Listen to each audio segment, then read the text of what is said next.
Bueno, bendito el nombre de nuestro Señor Jesucristo.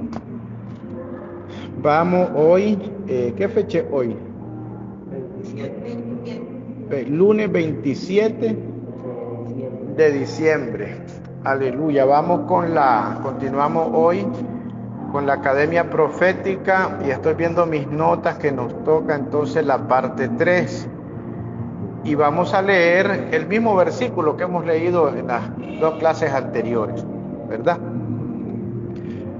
Dice el apóstol Juan: no creáis a todo espíritu, sino probar los espíritus si son de Dios. Ahora, ¿qué es lo que pasa con esto?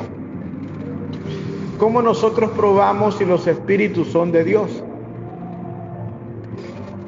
Porque los espíritus nosotros vemos la influencia que ellos hacen sobre la vida de las personas. Así es que podemos ver la manifestación de ellos la mayoría de las veces. ¿Cómo probamos si son de Dios? La manera más sencilla es de acuerdo a su palabra, ¿verdad? Lo medimos, la influencia de ese espíritu en la vida de una persona, de una iglesia, de una familia, de una ciudad, de una nación, lo medimos de acuerdo a los parámetros de la palabra del Señor. Entonces este es el consejo del apóstol Juan diciendo: amados, no creáis a todo espíritu, sino probar los espíritus si son de Dios.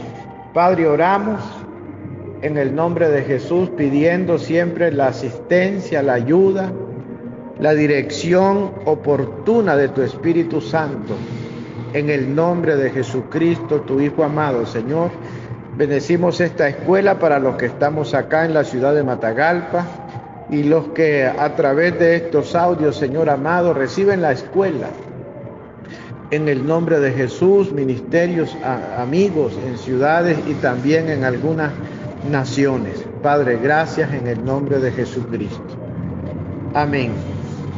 Bueno, nuestro primer tema fue la influencia de los caídos y pusimos un ejemplo pues pequeño, pero hablamos de eso. Después hablamos del espíritu profético pervertido y yo puse la experiencia aquella que el Señor nos dio.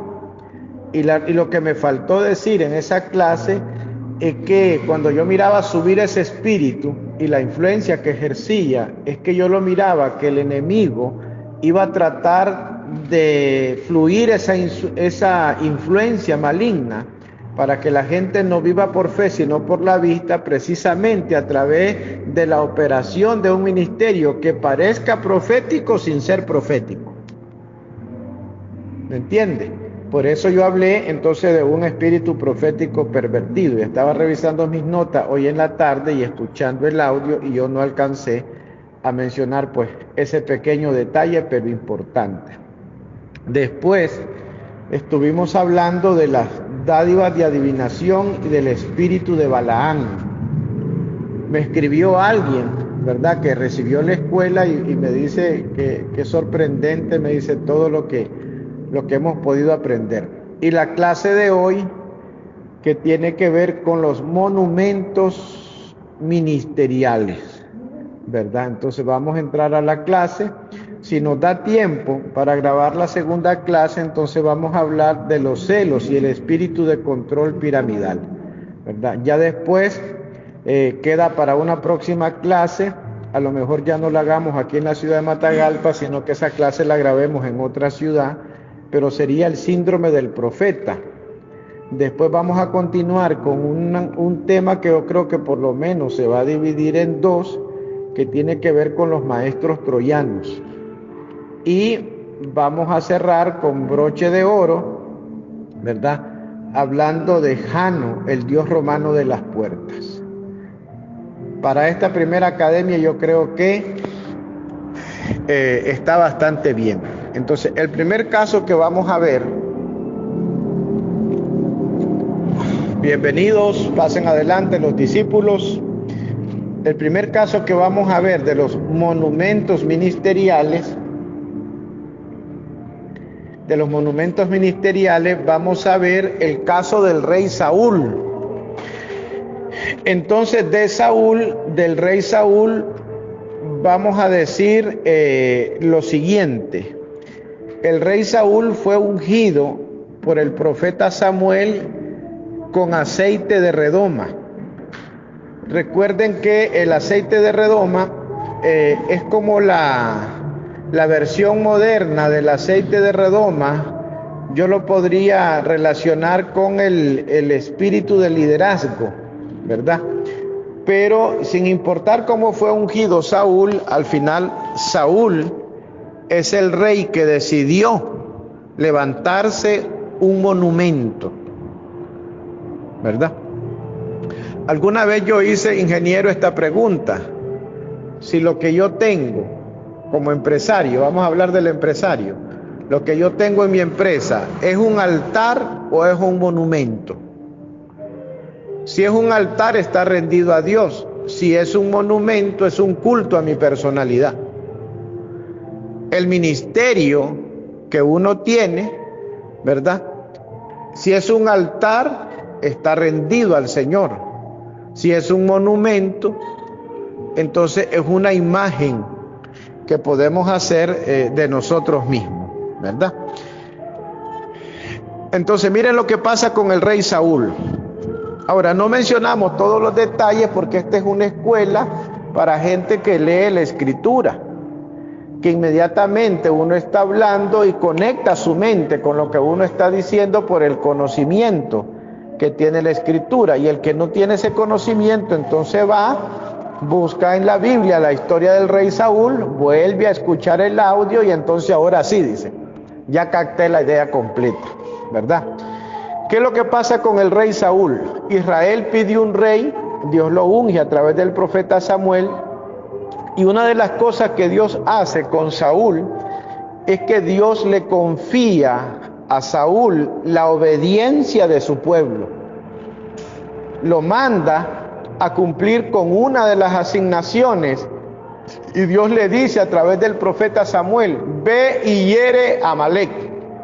Amalek es una tribu, una cultura de aquellos años que atacó en una ocasión cuando Israel venía entrando a la tierra prometida por la retaguardia de Israel, donde venían los ancianos y los niños y los más débiles. Entonces Dios se la tenía guardada. Entonces Dios le da la orden a Samuel varios siglos después y le dice que le diga a Saúl: ve y hiere a Amalek, ¿verdad? Entonces Saúl va, toma toda la gente de guerra de Israel, se va contra Amalek y desobedece las partes más importantes de la instrucción. Y él empieza con esto: se trae de Amalek vivo al rey de Amalek como un trofeo político militar. Lo deja vivo al rey, ¿verdad? Hace un pacto con ese rey y se lo trae como un trofeo político militar de su cruzada. Una cruzada militar que hizo Saúl con el pueblo de Dios. Entonces, el gran problema o la gran tentación de muchos es tomar los recursos que Dios le dio, la bendición que Dios le dio, la congregación que Dios le entregó, tomar la obediencia de esas personas, conquistarse algo y con eso que se conquistó, levantarse un monumento para sí mismo. Es un problema bien serio. Ahora, ¿cuál es la otra falta de Saúl? Recuerde que estamos hablando aquí de los monumentos ministeriales, un pecado en el que se puede incurrir. Y la idea es prevenir, ¿verdad? Eso. Entonces, lo otro que hace Saúl cuando viene de la batalla es que en el mismo lugar alto, donde el profeta lo ungió como rey y donde el profeta Samuel adoraba al Eterno para decirle al Eterno que Dios era el rey y señor sobre Israel, en ese mismo lugar el rey Saúl se levanta un monumento. Vamos a verlo cómo lo dice en Primera de Samuel, capítulo 15, verso 12. El que pueda ver allí en la Biblia, lo puede ver. Rellénalo por acá. 15, 12. Sí, dice, madrugó Samuel para ir a encontrarse a Saúl por la mañana. Porque esta cruzada no fue que se hizo de un día para otro, no, se dio la orden, se pasó revista a todo el ejército, se planificó la batalla, la incursión militar. Esa es una jornada de por lo menos un mes. Y cuando ya viene de regreso, entonces dice, madrugó Samuel para ir a encontrar a Saúl por la mañana. Y le fue dado aviso a Samuel diciendo, Saúl, le dice, ha venido a Carmel, y he aquí se levantó un monumento y dio la vuelta y pasó delante y descendió a Gilgal. Entonces, sigamos, empecemos más bien a descodificar lo que Samuel, como un hombre de la unción, hace por causa de las actitudes de Saúl. Dice que Samuel le dio la vuelta. No quiso en ese momento encontrarse con él, ¿verdad? Ahora, ¿qué significa que Samuel le haya dado la vuelta? La voz hebrea, su transliteración se pronuncia como sabat, sabat, y esa es la raíz primaria que se usa para decir rodear o pasar por el borde. Tiene varias aplicaciones, algunas literales y alguna figurativa. Cuando hacemos la aplicación figurativa y la convertimos en una tipología profética, la Biblia nos está diciendo que Samuel le dio la espalda. Hay un momento que la unción, por andar levantándose un monumento, le puede dar la espalda, ¿verdad? Lo otro dice que lo sitió y lo traspasó. Es muy fuerte. Por eso es que es importante descodificar la imagen a través de la etimología para encontrarle un significado más profundo a lo que la palabra del Señor nos está diciendo. Ok, hablemos un poquito de lo que significan los monumentos y la relación que tienen los monumentos con el culto a la personalidad. O sea, no solo Nabucodonosor, no solo Nimrod, sino muchos, y hasta el día de hoy hay Nimrod modernos que uno los ve en el arte, en el deporte, en la política, y como si fuera poco se los encuentra en la iglesia. Gente que se levanta un monumento para construir una imagen de su personalidad, pero esto puede empezar con algo pequeño y muy sutil. ¿Me entiende? Entonces, ¿qué es un monumento en el contexto de lo que se narra con respecto a Saúl? Viene de una raíz que significa, lo primero es cuando Saúl se levanta un monumento, entonces él proclama una estación, una nueva estación. Y cuando se levanta el monumento dice, aquí hoy empezó una nueva estación, un nuevo tiempo. Entonces, ¿qué significa eso? Saúl dijo, ahora Israel va a vivir una nueva estación, yo soy el rey. Ya estaba ungido como rey, pero el estar ungido significaba que la unción de Dios tenía que gobernar su cabeza. Pero él inicia una nueva estación. Y entonces él sube al lugar donde Samuel adoraba y establece ese monumento, que no solo significa una estación, sino que significa establecer un monumento y establecer en ese monumento una guardia militar que custodiaba ese monumento. Y entonces ahí Saúl le dice a Dios y a Samuel: ahora yo estoy a cargo. ¿Qué le parece? Primero se levantó un trofeo, ¿verdad? Se tomó una foto, le pagó una publicidad, la sacó por todo Facebook, y ahora dice con soberbia: yo estoy a cargo. Qué tremendo.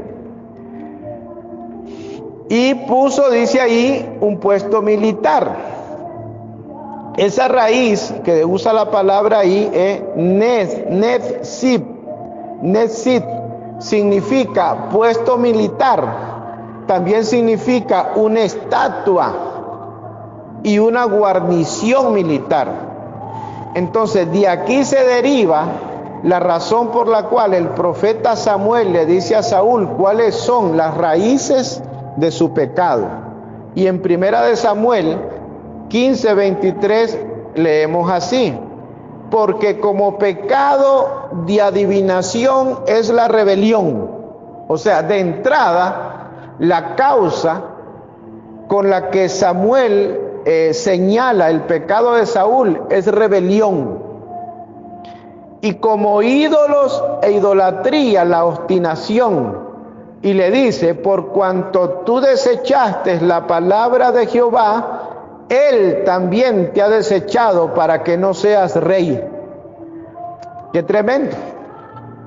Miren el pecado de Saúl y el pecado en el que cualquiera se puede meter, ¿verdad? Levantando un monumento o un culto a su personalidad. Me gustaría a mí aquí tener de estudiantes a varios presidentes para salvarles la vida, ¿me entiende? Para salvarles la vida, pero no, ellos tienen las voces designadas que ellos oyen, ¿verdad? Yo no estoy procurando llegar a ninguno de ellos. Mi asunto es con la iglesia. Porque como pecado de adivinación es la rebelión, y como ídolos e idolatría la obstinación, por cuanto tú desechaste la palabra de Jehová, Él te ha desechado para que no seas rey. Y después dice la Escritura: y fue dado aviso a Samuel diciendo que había venido a Carmel. Estoy como haciendo una retrospectiva. ¿Qué significa Carmel? Porque esta es la parte donde esta escuela se vuelve una herramienta de meditación y de comprensión de la Escritura, poder encontrarle significado a todo lo que está dentro del contexto de lo que está ocurriendo, ¿verdad? Entonces, ¿qué significa Carmel? El monte Carmelo o Carmel significa el lugar fértil y abundante, y viene de una raíz hebrea que es keren, y que se traduce como jardín o viñedo. Entonces la idea es: en el lugar de mi abundancia yo puedo levantarle adoración al Eterno, como hacía Samuel. Samuel vivía en el Carmel, en el jardín, en el viñedo, ¿verdad? Y ahí decía Samuel, se le levanta adoración al Eterno. Entonces la imagen es esta: en el Carmel, en el lugar fértil y abundante, en el jardín y en el viñedo que Dios me da, yo puedo con esa abundancia levantarle una adoración al Eterno.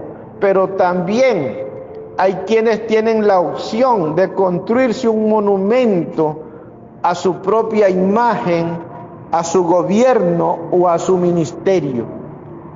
Con la abundancia que Dios me da, con la abundancia que Dios me da, con la abundancia que Dios nos da, la persona tiene dos opciones: o se levanta un monumento como muchos lo hacen, ¿verdad? O le levanta una adoración al Señor. Eso va a depender si lo que construye es un altar o es un monumento. Entonces Saúl promovió una idolatría hacia sí mismo. Cualquier parecido con gobernantes modernos es mera coincidencia. Es pura coincidencia, no hay nada planificado. Tremendo lo de Saúl, ¿verdad? Ahora miremos los monumentos ministeriales de Gedeón. Aquí está otro que fue ungido como rey. Por eso el apóstol Eliezer, cuando hicimos la operación Gedeón con las instrucciones que habían en ella, después cuando fuimos a evaluar toda la jornada espiritual que se hizo, el alineamiento profético, ¿verdad? Matagalpa en el centro, Corinto, Chinandega, ¿verdad? Por el otro lado San Carlos y por el otro lado Puerto Cabeza, ¿verdad? Nos fuimos después a comer sabroso, ¿verdad? Pero al final de todo, Señor, renunciamos a todos los espíritus que atacaron a Gedeón. Hicimos una renuncia colectiva y profética para cerrar toda puerta, que habiendo usado las estrategias que Dios le dio a Gedeón, no venga contra nosotros el espíritu que alcanzó a Gedeón. Así lo hicimos. Gedeón, Jueces, capítulo 8, verso 27. Después de que Gedeón gana toda la batalla, recuerden que Gedeón es el hombre que puso el vellón para que estuviera seco, para que estuviera mojado, que Dios le probó la gente cómo bebía las aguas y enfrentó con un ejército mínimo y pequeño, con 300, a un ejército madianita de más de 180,000 hombres. Gedeón es el hombre que rodó los panes, ¿verdad? Y todo aquel asunto bonito. Pero después, en Jueces 8:27, cuando ya él ganó toda la batalla, dice la Biblia, y Gedeón hizo de ellos un efod, el cual hizo guardar en la ciudad de Ofra, y todo Israel se prostituyó tras ese efod en aquel lugar, y fue tropezadero a Gedeón y a su casa. ¿Qué cosa es el efod? Voy a darle vuelta aquí un poquito a la computadora para que rapidito ustedes lo vean allí. Eso es un efod. El efod es parte de la vestimenta del sumo sacerdote hebraico. Por ley, por estatuto, por ordenanza, lo único que podían hacer y usar el efod sacerdotal, que era parte de la vestimenta del sumo sacerdote hebraico, era la tribu de Aarón. Eran los únicos en Israel que podían usarla. Pero Gedeón se hizo un efod, ¿verdad? Y entonces dice la Biblia que en ese lugar todo Israel se prostituyó alrededor de ese efod. Ese es el problema de agarrar una victoria que Dios nos da, ¿verdad? Y hacer con eso una imagen o una exaltación al ministerio que se nos dio, o la victoria que se nos dio. Porque al final la victoria es del Señor. Y en eso nosotros tenemos que tener cuidado. Pero hay cosas más profundas que eso en el estudio que estamos haciendo. La Biblia dice que fue tropezadero para Gedeón, para su casa y para la nación de Israel. Esta palabra ya la estudiamos, la palabra mokesh, que significa un lazo o un gancho en la nariz que anula el discernimiento, que es tender una red o una trampa, ¿verdad? Entonces fue de tropezadero. Y dijimos también en el estudio pasado que su raíz es yakosh, que significa el cazador o el lazo del cazador. Tremenda grosería la que se hicieron con ese asunto al servir de tropezadero. Ahora, hay otro detalle importante en el pasaje que nos habla la Biblia de Gedeón, es que no solo hizo el efod, sino que lo hizo en una ciudad que se llama la ciudad de Ofra. Ofra o Ofer tiene al principio un significado que no se mira como malo, porque Ofra significa venado, pero venadito pequeño, cuando el venadito tiene como el color de la tierra. Pero ahí no hay nada complicado en eso, sino que cuando estudiamos su raíz, viene de la raíz, una raíz que se pronuncia como afar, y significa mezclar la tierra o construir sobre los escombros.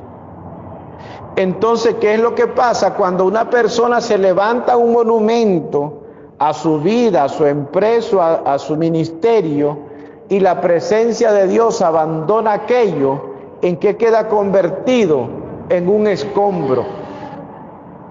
Se convierte en un escombro, porque siempre lo que se levanta como culto o como idolatría y la presencia de Dios abandona aquello, queda hueco y después se derrumba y se convierte en un escombro. Es cuando la gente se construye un monumento a su ministerio y empieza a sufrir grandes vacíos en la vida, cuando la gente alcanza riqueza y todo, como dice la Escritura, y de qué le sirve al hombre que gane todo el mundo si pierde su alma, porque por dentro es un escombro.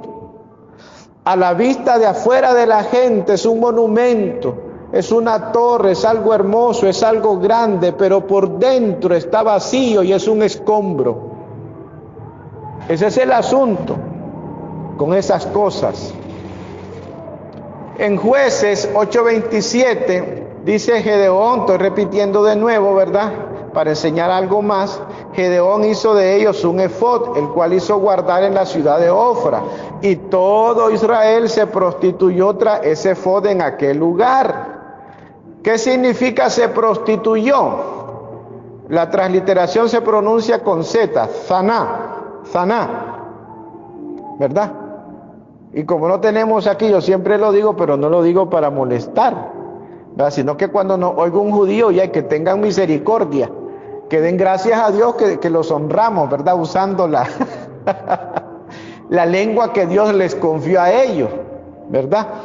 ¿Qué significa? Significa desenfreno, significa cometer adulterio y cometer idolatría. Eso es que se prostituyó la gente tras aquel efod, porque no era una unción asignada a Israel a través de Gedeón, era una unción asignada a Israel a través del manto sacerdotal de la clase de Aarón. Ahí donde vienen esas distorsiones, ¿verdad? Una vez David usó el efod. Miren lo que pasó con David. En 1 Samuel 23:9, David andaba huyendo precisamente de Saúl. Y dice en 1 Samuel 23:9, mas entendiendo David que Saúl ideaba el mal contra él, dijo a Abiatar sacerdote, trae el efod. Pero ve la diferencia. Gedeón lo hizo él y para sí mismo. David no. David llamó a Abiatar, que era sacerdote y que podía usar el efod, y le dijo, trae el efod, trae la mitra sacerdotal. Y miren qué lindo lo que hace David, ¿verdad? Entonces, Abiatar, ¿verdad?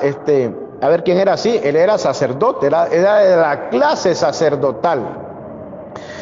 1 Samuel 37, y dijo David al sacerdote Abiatar, hijo de Ahimelech, le dice, miren las palabras, te ruego que me acerques el efod. Y Abiatar acercó el efod a David. En otra versión dice, por favor, preséntame el efod. Y cuando la Biblia dice que a David le dice, acércamelo, no se lo pone, no lo tiene él, lo tiene Abiatar el sacerdote, y le dice, acércame. Cuando le dice acércame, viene de una voz que es Careb. Contiene esta idea: necesito adorar y presentarle mi causa a Dios. Es diferente. Dice, yo sé que ese efod está ungido. Saúl me persigue, acércamelo, que yo necesito adorar y presentarle mi causa a Dios. Por eso David era diferente a muchos. ¿Me entienden? Ahora, ¿qué dice Hebreos 4:16? Acerquémonos pues confiadamente al trono de la gracia para alcanzar misericordia y hallar gracia para el oportuno socorro. Son las actitudes del corazón. Ahora, ¿qué pasó con Gedeón? Sigamos peinando el asunto con Gedeón. Miren lo que hizo Gedeón. Como él distorsionó un elemento de la unción en la vestidura sacerdotal, entonces abrió puertas y lo influenciaron después de haberle dado una victoria a Israel, el Señor a Israel por medio de él, ¿verdad?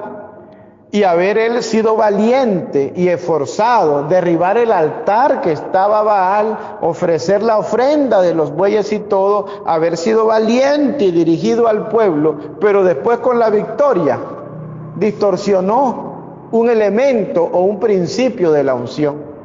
Entonces en Jueces capítulo 8, versos 4 y 6, dice, y vino Gedeón al Jordán, y pasó él y los 300 hombres que traía consigo. Mire, viene con el mismo ejército, con la misma estirpe militar, con los 300, y pasa las aguas del Jordán. Y dice, y venían cansados, mas todavía persiguiendo a sus enemigos. Y dijo a los de Sucot, os ruego que deis a la gente que me sigue algunos bocados de pan, porque están cansados, y yo persigo a Seba y a Salmuna, reyes de Madián. Y los principales de Sucot respondieron, ¿están ya Seba y Salmuna en tu mano para que le demos pan a tu ejército? Mira el asunto, déjeme explicarlo. Él va siguiendo a dos de los principales reyes de Madián, los que habían afligido a Israel todos aquellos años. A Seba y a Salmuna, cruza el Jordán con los 300, van cansados, y le dice a la gente de Sucot, denos un poquito de pan. Y le dicen los principales, ¿acaso ya terminaste la victoria? Ya tienes a los reyes, a Seba y a Salmuna en tu mano para que le demos pan a tu ejército. La actitud de ellos me parece a mí que no fue justa con Gedeón y sus hombres. Pero miren lo que él dice en Jueces 8:7, y Gedeón dijo, cuando Jehová haya entregado en mi mano a Seba y a Salmuna, yo trillaré o yo desgarraré vuestra carne con espinos y abrojos del desierto. Aquí está la mala actitud de Gedeón contra sus propios hermanos, porque le negaron la ofrenda, porque le negaron el pan. ¿Me entiende? O sea, si uno responde con un juicio a una mala actitud, ya no está operando en el correcto espíritu del Señor. ¿Qué significa el nombre del primer rey? Seba. A eso está bien difícil de pronunciarlo. Aquí sí yo necesitaría al Señor que me dio algunos discípulos judíos para que me ayuden con este asunto. Pero la idea es, me negaron la ofrenda, no me honraron, y a causa de eso desató contra ellos un juicio y una venganza. Y Salmuna significa me negaron la sombra. Qué tremendo. Y en Jueces 8 y 9 dice, de ahí subió a Peniel y les dijo las mismas palabras, y los de Peniel le respondieron como habían respondido los de Sucot. Y les habló también a los de Peniel diciendo: cuando yo vuelva en paz, voy a derribar esta torre. Entonces, ¿qué es lo que pasa? Él ejecutó una venganza. Y la palabra del Señor dice: mía es la venganza. Y hizo contra sus propios hermanos, después de haber derramado la sangre, o sea, de haber tomado venganza de los enemigos de Israel, ahora vino a herir con la misma espada a sus propios hermanos. En Jueces 8:16 dice: y tomó a los ancianos de la ciudad y espinos y abrojos del desierto, y castigó con ellos a los de Sucot. Agarró a los propios ancianos de la ciudad e hizo eso, les rayó las espaldas. Y asimismo derribó la torre de Peniel y mató a los de la ciudad, solo porque no le dieron la ofrenda y no le dieron su sombra. ¡Qué tremendo! Una mala actitud. Espinos es barcán, espina. Abrojos es como un aguijón. Bien, la idea es cortar. Entonces él como que les dijo, como diciendo: ustedes no tienen derecho a la siega, porque siempre Moab los había despojado a ellos de sus cultivos. Entonces les dice: ustedes ya no van a tener derecho a la siega, no tienen derecho a vivir en la temporada que viene. Y ese tipo de juicio nosotros no lo podemos andar ejecutando, ni con nuestra mente ni con nuestras palabras, porque en las palabras del Cordero dice que Dios hace llover sobre buenos y malos. Y cuando los malos reciben la lluvia de Dios, terminan convirtiéndose en buenos. Y al que mucho se le perdona, mucho ama. Tremendo, ¿verdad? Quiero hablar de algo, y aquí estamos llegando al final de esta clase. Cuando se hizo la operación Gedeón, el apóstol Eliezer instruyó, por la instrucción que tenía del Señor, que cada equipo hiciéramos, previo a la jornada de la operación Gedeón y todo el alineamiento, que hiciéramos 21 vigilias, ¿verdad? Yo no estuve en las 21 vigilias, creo que estuve en 12 o en 14, incluyendo una, como era por WhatsApp. Mire, doctora, no se ría. Uno se ponía aquí el teléfono, ¿verdad? Y uno hacía sus oraciones y todo, ¿verdad? Yo me iba a la oficina y en el escritorio ahí solito, porque era de las 11 de la noche a pasada la medianoche, orando y adorando y todo, y compartiendo palabra, visión y todo. Pero un día estaba cansado y me fui a la cama, ¿verdad? Y me puse ahí acostadito a hacer la vigilia, y no ha de creer que me quedé dormido. Y como a las 1 de la mañana me despierto, miro el celular y no había nadie ya. Poderosa mi guerra espiritual. Pero una de esas noches, mientras estábamos orando, yo tuve una visión, y varios tuvieron varias. Cuando uno se va al grupo de WhatsApp y ve todo lo que ahí fluyó, es tremendo, ¿verdad? Pero recuerdo que yo vi una reunión donde había una cantidad así como de pastores, hombres de ministerio y todo. Pero en medio de ellos, por un costado de ellos, pasaron 2 espíritus, así como encapuchaditos, de esos que nos muestran el rostro, que parecen como monjes, así.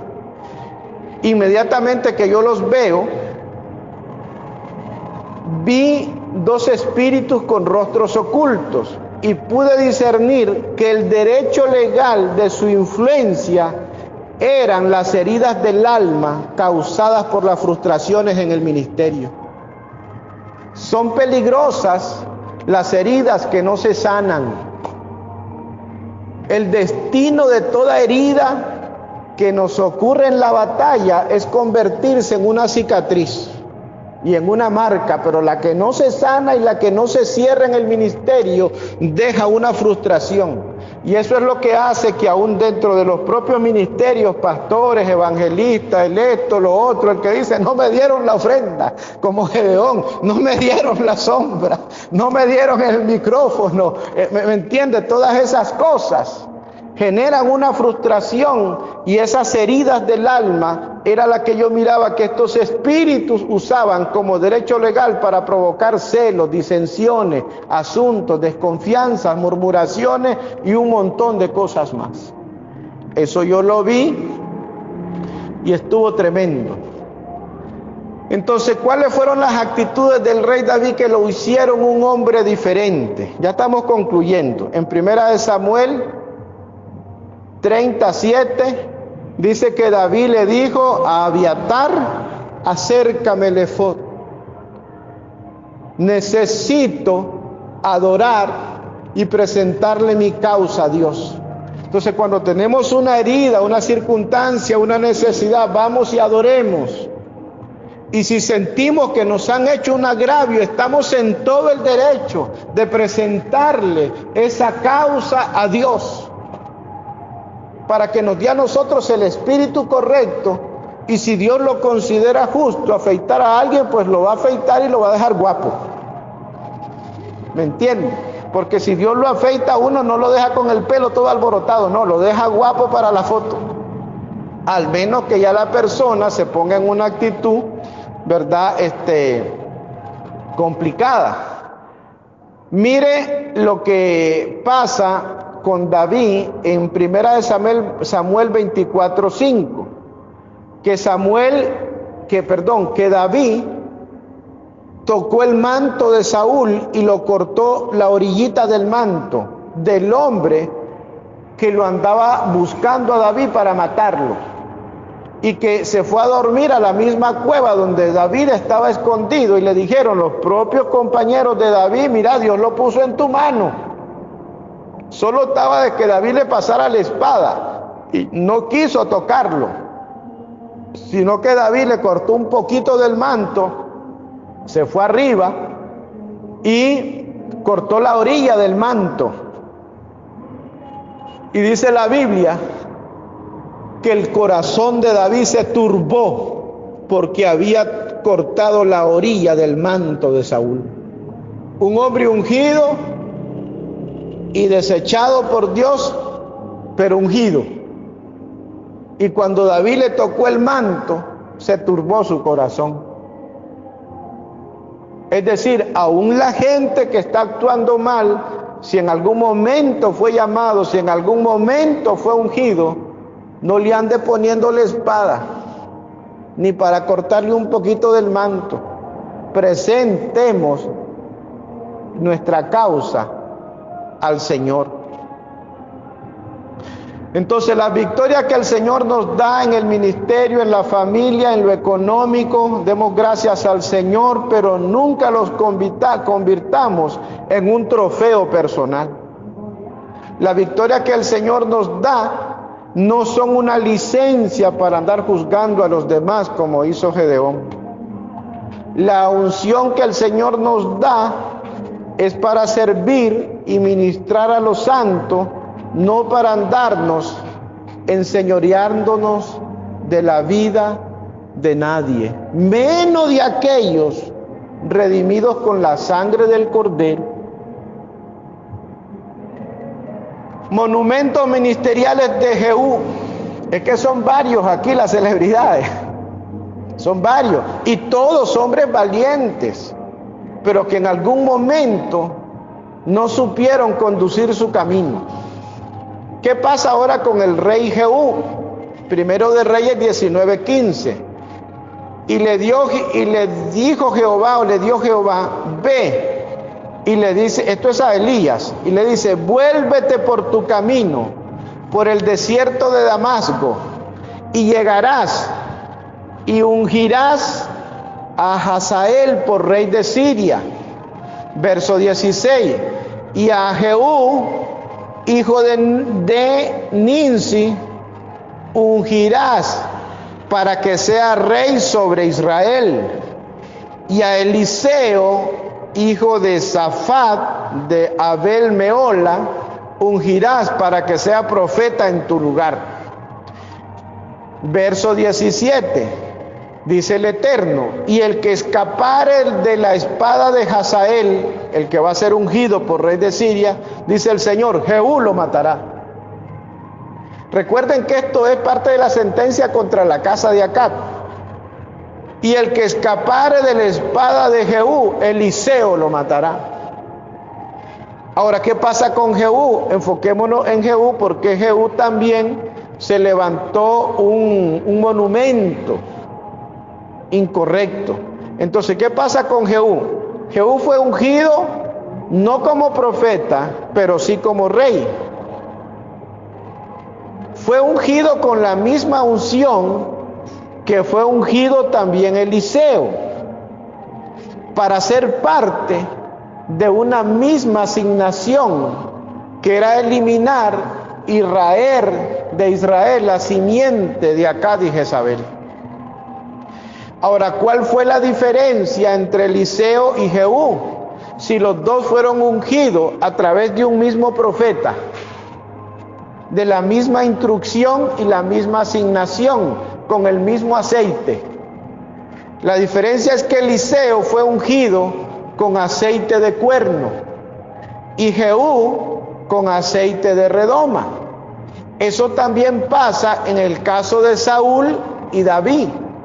Cuando Saúl es ungido por Samuel, es ungido con aceite de redoma. Esto tiene que ver como con el liderazgo humano y el liderazgo aún dentro de la iglesia. En el caso de David, fue ungido con aceite de cuerno, como Eliseo. ¿Qué significaba ser ungido con aceite de cuerno? Que ese animalito que se le quitaba el cuerno, un carnero por ejemplo, antes ese animalito había sido presentado en un holocausto. En holocausto es que todo el animalito era consumido por el fuego como una ofrenda a Dios. Entonces, para que la unción nos conserve y se conserve como una unción de cuerno sobre nuestra vida, tenemos que morir a nosotros mismos. Tenemos que seguir los pasos del Cordero. El que quiera hacerme discípulo, tome su cruz, niéguese a sí mismo hasta morir. ¿Verdad? Que no quede nada. Que todo lo que quede sea de Dios en nuestras vidas. Entonces, eso es aceite de cuerno. La otra diferencia es que Eliseo fue discípulo de Elías y siendo discípulo de Elías aprendió a doblar el manto y golpear las aguas, ¿verdad? Recuerde que cuando cruzan el Jordán y viene de regreso Eliseo con el manto, tocó las aguas del Jordán así como apuradito y no pasó nada. Pero después Eliseo se acordó, dijo, esto es con honra, esto es con adoración, esto es en paz, esto es con quietud, esto es doblando mis rodillas delante de aquel que tiene un nombre, sobre todo nombre, confesando su nombre. Entonces dobló el manto correctamente, golpeó las aguas y se abrieron las aguas. Entonces Eliseo aprendió eso ¿con quién? Con Elías. Ahora, Jehú no fue discípulo de nadie. El hombre tenía valor, tenía una espada y tenía un caballo, ¿verdad? Eso era lo que tenía Jehú. Ahora, ¿qué pasa con las frustraciones en el ministerio? Y como esto lo escribe, esta escuela es para compañía de profetas, y allá hay pastores profetas, y hay maestros profetas, y hay apóstoles profetas, ya vemos maestros aprendiendo a profetas, intercesores fluyendo proféticamente, ¿verdad? Entonces hay que cuidarnos de ciertas frustraciones y hay que aprender a lidiar con ellas, ¿verdad? Ahora, cuando uno tiene una frustración, es mejor tener un padre al lado que un hermano mayor. Esa es la verdad. Entonces, lo más importante que tener una credencial que me titula como pastor, como apóstol, como profeta, hablando de los oficios, más importante que eso es tener una paternidad espiritual y una señal de autoridad. Eso es más importante que tener un credencial, tener una paternidad espiritual o una señal de autoridad. Pero más importante que tener o presumir tener una paternidad espiritual o una señal de autoridad, más importante que eso es tener la marca de un llamamiento santo en el Señor. Porque hay gente que tiene un credencial, pero es huérfano espiritualmente. Hay gente que no es huérfano, que tiene una señal de autoridad, pero no tiene un llamamiento santo. Y es todas esas cosas, Dios tenga misericordia y las alinee donde las tiene que alinear. ¿Por qué? Porque la inseguridad en el llamamiento es terrible. Es terrible. ¿Me entiende? Es tremendo. Las comparaciones son dañinas. Son dañinas las comparaciones. Esos son como espinas en el alma. Abrazar como de parte de Dios una voz que lleva a la persona por un camino donde el Señor nunca lo envió, es terrible. Recuerde que el Señor no lo llama a uno y lo manda de lejos, no, Él camina con nosotros a nuestro lado, ¿verdad? Por eso es importante la revelación, los sueños, las visiones y todo lo que Dios fluye para confirmarnos que nos estamos moviendo en su tiempo y su voluntad. También hay frustraciones que son fuertes, pero vienen porque abrimos puertas y porque vienen como cosecha de lo que hemos sembrado. Pastores que se quejan porque se les dividió la iglesia y ellos agarraron el fruto de una división también. Y a los años viene aquel asunto, ¿verdad? Y les cuesta reconocer que ellos también provocaron eso. Ahora, lo más bonito de esto entonces es ir a ver de nuevo la clase que dio en compañía de profeta, el profeta Jaime Aguilar de Estelí, anulando los archivos del adversario. Ese día en Estelí daba cosa, estaba tremendo eso. Yo recomiendo esa clase, la tenemos en un canal de YouTube, ¿verdad? Ahí está, anulando los archivos del adversario, y si no se la piden al profeta Jaime, al marido de la pastora Mercedita. Entonces hay frustraciones que vienen por eso y que alcanzan el ministerio de la gente, no importa si es apóstol o es profeta. Yo he visto personalmente apóstoles de renombre aquí en esta nación recibir bajo cobertura gente que salió dividiendo la iglesia donde estaba, y le ponen el manto y le dan el credencial y le sueltan el manto de 5 colores y todo, con toda la deshonra que eso lleva, y ahí están lidiando después con eso. No, si Dios tiene su temporada. Yo recomiendo, sobre todo para profetas y compañía de profetas, 2 libros que me gusta que la gente lea. Uno es del apóstol Ronnie Chávez, Serás Profeta, tremendo. Y el otro es un libro que yo leo al tiempo, ingeniero, pero lo leo así como para afeitarme, de Bill Hamon. Se llama Profetas, Trampas y Principios. ¡Qué libro es! Dios mío, lindo. De verdad que me acuerdo que este año no lo he leído. No me he afeitado, por eso ando medio grande la barba. Pero me tengo que ir a afeitar. Entonces las frustraciones que vienen también por andar imitando a hermanos mayores, por no tener un padre espiritual asignado por el Señor. La gente que va y compra un método porque no puede alcanzar una herencia. Eso también tiene un montón de frustraciones, ¿verdad? También lo otro que nosotros recomendamos es que es mejor tener un padre efectivo que un padre famoso.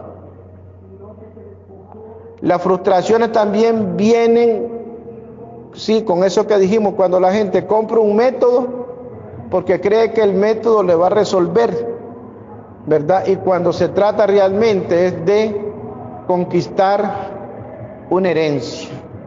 Aleluya.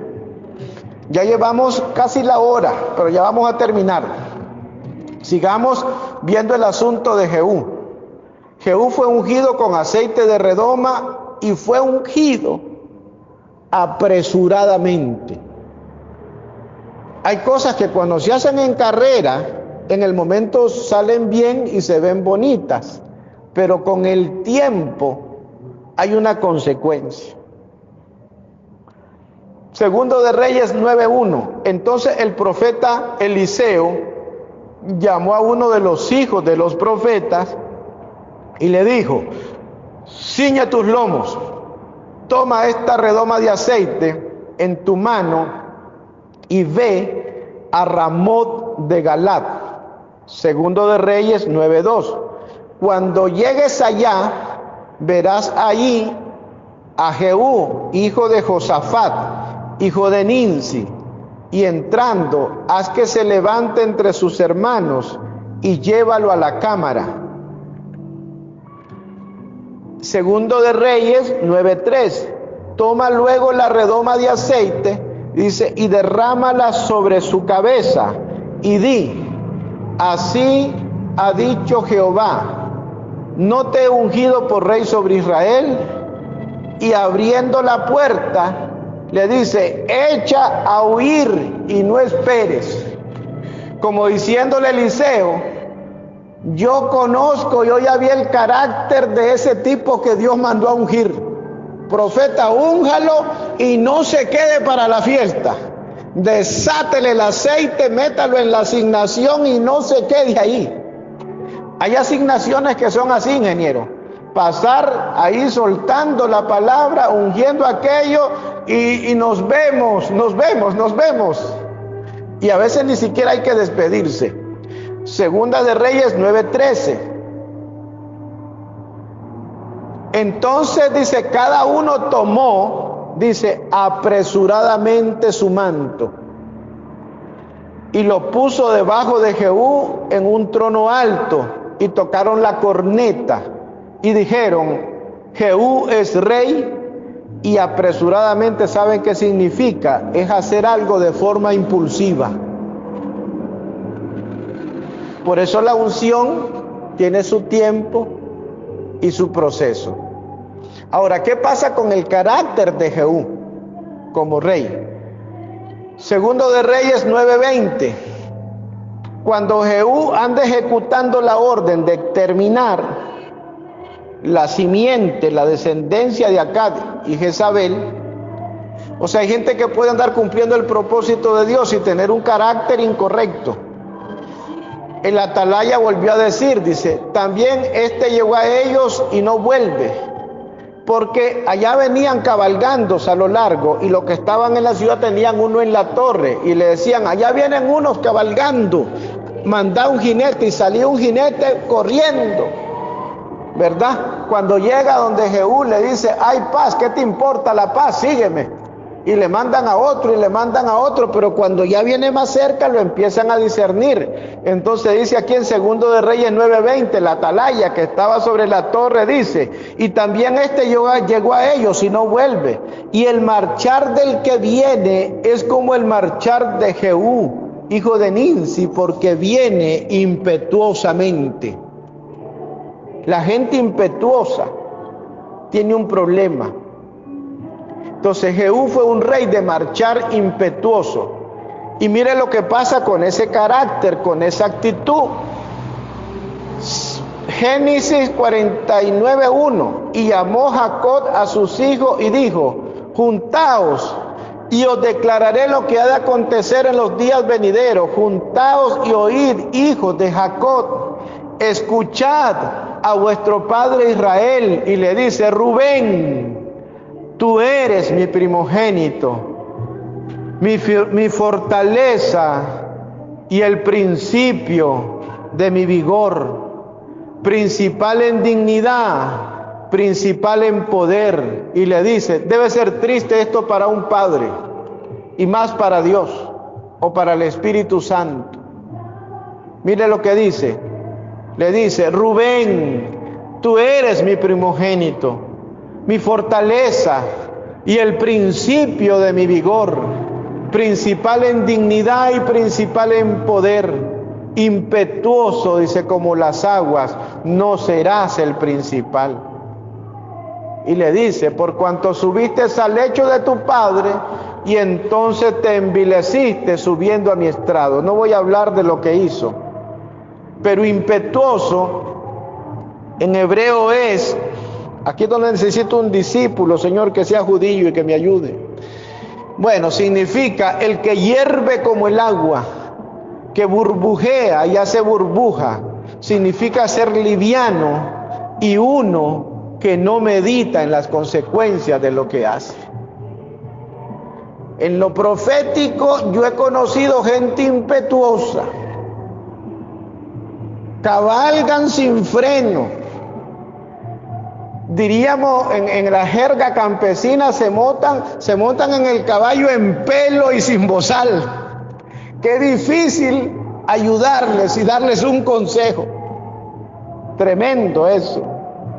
Otras versiones lo dicen así, dice: hierves como el agua, no te desbordes, porque subiste al lecho de tu padre, violando mi tálamo indignamente.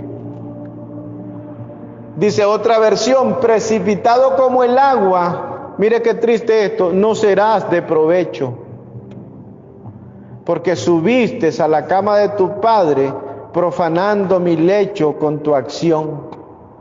Qué tremendo esto. Mire todo lo que hizo Jehú. Segundo de Reyes 10:28, y dice: así exterminó Jehú a Baal de Israel. El hombre cumplió la tarea, fue efectivo con eso.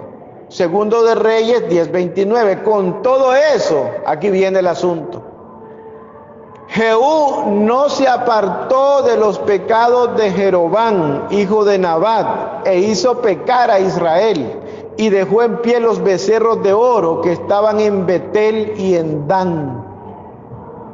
Segundo de Reyes 10:30. Y Jehová dijo a Jehú: por cuanto has hecho bien ejecutando lo recto delante de mis ojos, e hiciste a la casa de Acab conforme todo lo que estaba en mi corazón, tus hijos, le dice, se sentarán sobre el trono de Israel hasta la cuarta generación. Segundo de Reyes 10:31. Mas Jehú no cuidó de andar en la ley de Jehová Dios de Israel con todo su corazón, ni se apartó de los pecados de Jeroboam, que había hecho pecar a Israel. Jeroboam fue el hijo de Salomón, que salió, pero el hombre terrible. Entonces se le dice a Jehú que no cuidó, no hizo chamar, que significa cercar alrededor con espinos, guardar, proteger, considerar, cumplir y meditar en los mandamientos de Dios. Gedeón no pudo después decir como David: estas bendiciones tuve porque guardé tus mandamientos. El hombre faltó. Y ahora sí, ya llegué al final. En los monumentos ministeriales vamos a ver a Diótrefes. Tercera de Juan, capítulo 1, verso 9 y 10.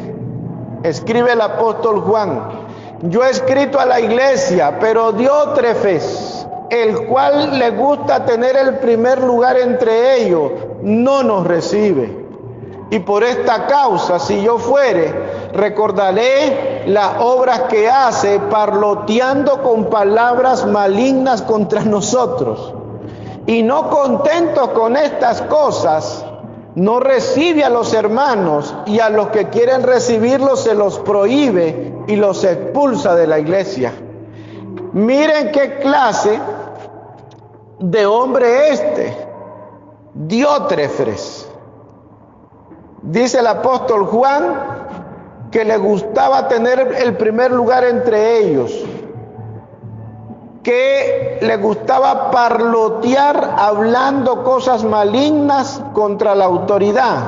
Y no contento con esta cosa, dice, no recibe a los hermanos. Por eso vamos a hablar en una de las clases el espíritu de celo y el control de la influencia piramidal. Ahora, Diótrefes significa nutrido por Jove. Su nombre se deriva de la voz griega que bien tiene que ver con dis, que viene de Zeus, y la voz trefó, que significa engordado y endurecido. Se le metió el espíritu de Grecia con todo. Lo tenía obeso y panzón. Y parloteando contra la autoridad apostólica. ¡Qué terrible! Pero es uno que se fortaleció mediante, vamos a ver, esto no lo puedo pronunciar bien, pero se dice, la raíz, la etimología nos señala que trefo, su raíz es desrefo, podría ser así. Ahora necesito un discípulo que hable griego, santo Dios. Significa uno que ha sido consentido y mimado, en el sentido que fue uno que no recibió y no aceptó la corrección. Por eso terminó como terminó. Y hay gente así en las iglesias. ¿Cómo era este? Recordémoslo nada más, lo que dice el apóstol Juan. Yo he escrito a la iglesia, pero Diótrefes, el cual le gusta tener el primer lugar entre ellos, no nos recibe. Por esta causa, si yo fuere, recordaré las palabras que hace, parloteando con palabras malignas contra nosotros. Y no contento con estas cosas, no recibe a los hermanos, y a los que los quieren recibirlo, se los prohíbe y los expulsa de la iglesia. Qué tremendo. Vamos a orar. ¿Qué clase esta, verdad? Los monumentos ministeriales. Salió Diótrefes, el asunto de Jehú, Saúl y el otro que vimos ahí. Los monumentos en el ministerio. Esto le puede pasar a cualquiera. Le puede pasar a un pastor. Dios me libre y Dios me guarde. Le puede pasar a un profeta y Dios tenga misericordia de nosotros. Pero le puede pasar a un empresario, le puede pasar a cualquiera, con poco o con muchos. Pero oremos al Señor. ¿Cómo vamos a orar? Vamos a ir de nuevo aquí a lo que dice la palabra del Señor. Amados, no creáis a todo espíritu, sino probar los espíritus si son de Dios. Porque si se nos quiere meter el espíritu de Jehú y volvernos impetuosos,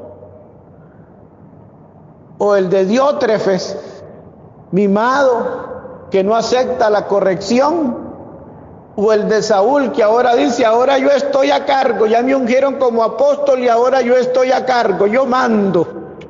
Yo decido, yo gobierno. O el otro y el otro y el otro. Dios tenga misericordia de nosotros. Amados, no creáis a todo espíritu, sino probar los espíritus, si son de Dios. Esto incluye probar bajo el escrutinio y el tamiz de la palabra de Dios la profecía que nos ministran, para saber si el que nos está ministrando la profecía no nos está metiendo una profecía troyana o con un virus de lo que no es. Porque sale también de repente gente, ¿verdad?, que dispara lo que no es. Bendito sea Dios. Ahora sí vamos a orar. Padre, te damos gracias en el nombre de Jesús por estos discípulos que nos acompañan en la escuela y por aquellos hombres de Dios que con humildad en su corazón, en su pensamiento, en su espíritu, toman esta palabra, Señor, y la escudriñan y la comparten. Padre, oro por cada profeta, por cada intercesor, por cada hombre de Dios que recibe esta palabra, en el nombre de Jesús, para que tu Espíritu Santo, Señor amado, le ayude y pueda ser un guardián de sus discípulos, Dios del cielo, protegiéndolos, ayudándolos, aconsejándolos. Padre, en el nombre de Jesús, danos un espíritu enseñable, un espíritu afable, Dios del cielo, sensible a la amonestación y a la instrucción de tu espíritu. Te lo pedimos y te lo suplicamos en el nombre del Señor Jesucristo. Paz y gracia de Dios nuestro Padre y del Señor Jesucristo. Les saludamos de aquí, desde la Casa Ministerial Santuario Fortaleza del Rey, en Matagalpa, Nicaragua, la tierra del deleite de Dios. Benditos, amados del Señor. Amén.